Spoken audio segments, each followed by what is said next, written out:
tell from here? I can't remember. Quite a long way, I think. Is it? I think so.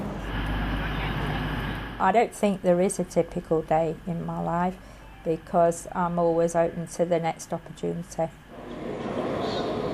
Come on, Evan. I think my personality can be described as you either love me or hate me because I'm an extrovert. I usually attempt things that other disabled people, some disabled people would not attempt. And I'm not afraid of speaking up on behalf of disabled people.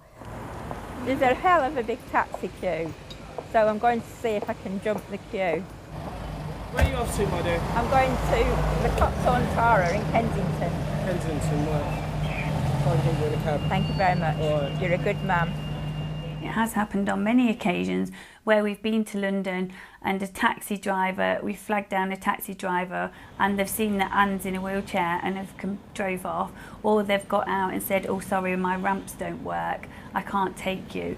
I think I've been quite shocked on many occasions at how people's attitude really is. When I get inside, I'll just put the feet down.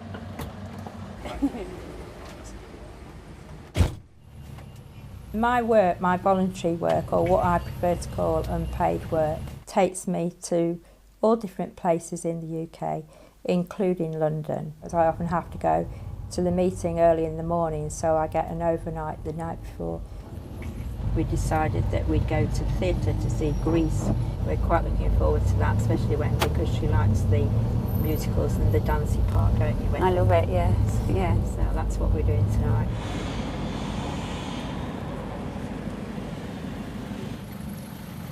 Evan, come on. Up, lad, up. Now wait.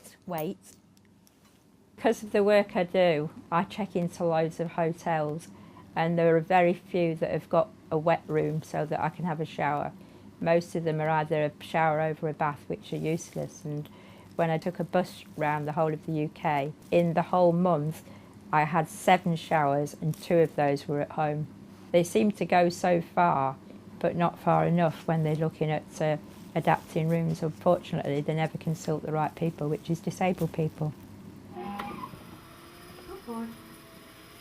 2 years after I was on my own, I started getting involved with the disabled people's movement, and I was introduced to what's called the social model of disability, which actually means that although I've got cerebral palsy, it's not cerebral palsy that disables me, it's society, because they don't remove the barriers that make me become a full citizen with the rest of the world.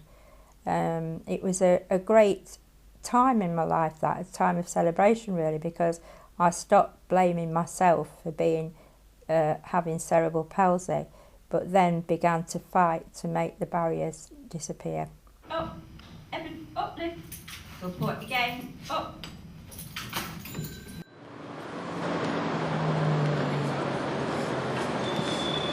Wendy's now gone inside because as a wheelchair user I can't go in the front door.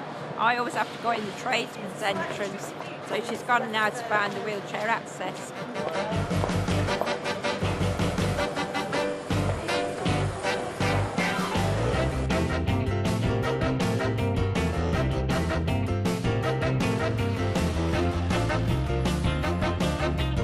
We've just come out of the theatre. It was a bit of a rush to get here. We never thought we would. We couldn't get on the bus and then we couldn't get a cab, but we made it and it was worth it, wasn't it? Because it was an absolutely great show. Here we go. Let's go, Evan. Boy. There's a number 9. Quick, go and get it. They're excellent in London. I wish we'd got these buses everywhere, because the platform comes low and you can just drive on and it just makes so much difference, and it's a lot cheaper than getting in cabs. Evan, up. Evan, come on, up. Good boy. Well, that was a bit of an adventure. Excuse me, could you just move over a bit, please? So what do we understand? What do we think citizen journalism is? What does it mean to you guys? Mark, can I just interrupt you a minute? I'm facilitating the feedback, so if I don't say much, I've heard it all before. I just what I did, it's not my scene to not say much, so I just thought I'd tell you that. I thought you went well. I thought you would, yes. Thank you very much, Ben. Thank you. I've realised that there aren't enough support organisations, especially organisations that are led and managed by disabled people. So a couple of years ago, I decided to try to get a social enterprise funding, and I have my own website now. And the idea of the website, which is called Being the Boss, is to support other disabled people who employ their own staff. When you employ people, it's a very lonely business. And when you set up a site with a discussion group on, it's interesting to see a service user who's employing staff has a particular problem, and if you can come straight back to them and say, well, when that happened to me, I did this, it's really powerful and it helps a lot.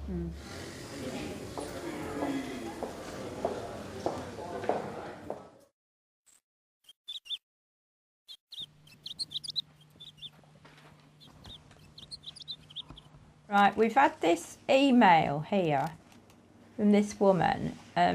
It makes you laugh really, because she's an independent living advisor, and she's saying that she read on the website that I put that you cannot discriminate against people who smoke. Yeah. I'm sure I'm right about that. So Nah. what I'm going to do is to ring up ACAS and see Okay. how I get on. Yeah.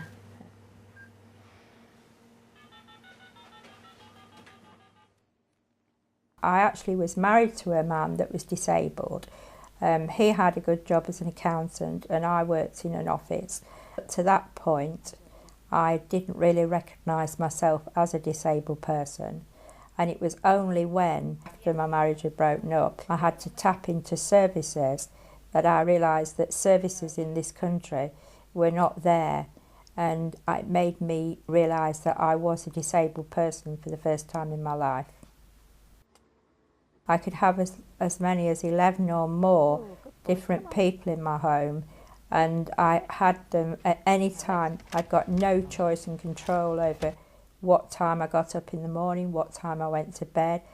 And as a result of writing to the director of the local authority and basically telling him the services that he was giving me were not meeting my needs, and I had no social life at all. And I wanted to swap them for cash because I thought they were rubbish. And it took me 2 years to do that.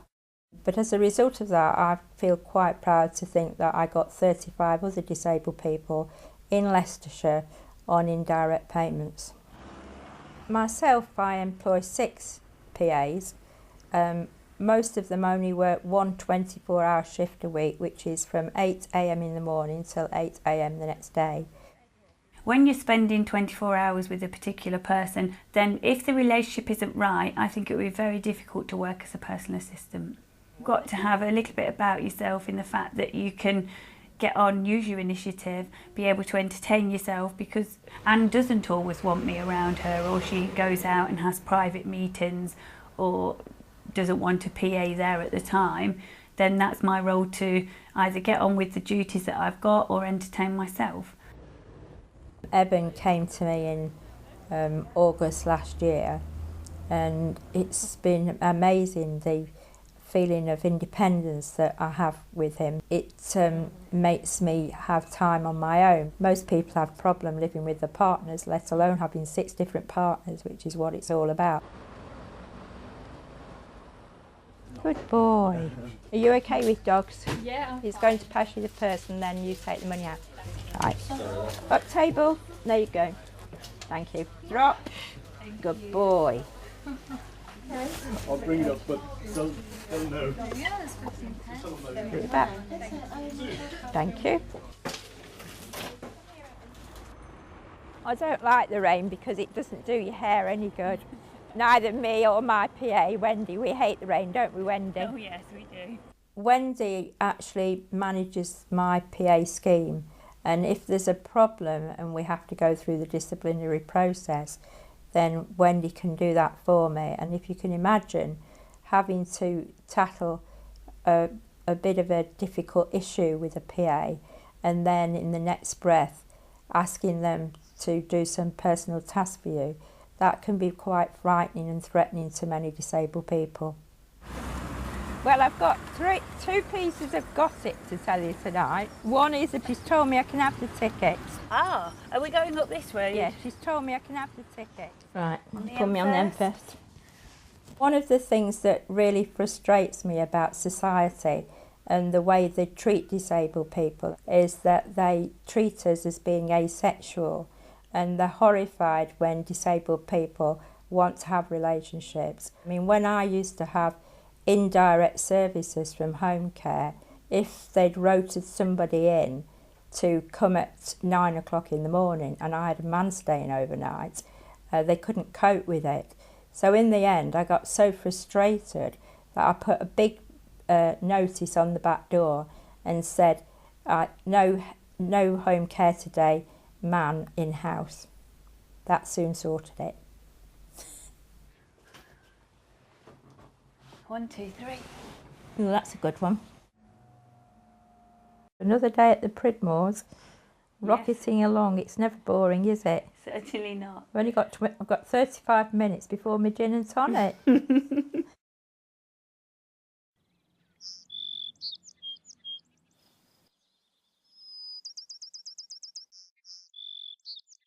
Eben has quite a lot of skills, all taught to him by Canine Partners, and it's Eben's big day today because it's his graduation, so he's going to be on his very best behaviour, we hope.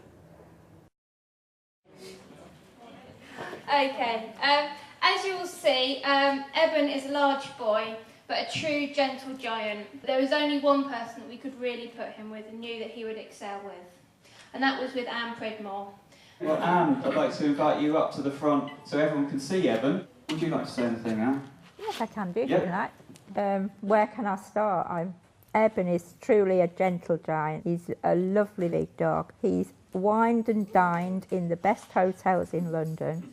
I'd like to thank everybody here that brought us together. I'm not going to mention names because there'll be somebody I'll miss out. So, thank you.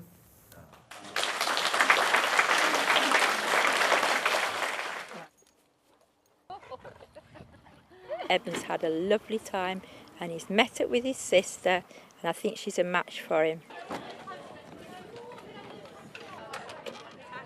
I see myself continuing in this type of work either till the chair gives out or I get too tired and old to do it. I think I would have liked to have been a volunteer service person overseas, and I see myself as going over there and digging for water and things like that. And in my own little way, I think I've achieved that through the work I've done for disabled people in the UK.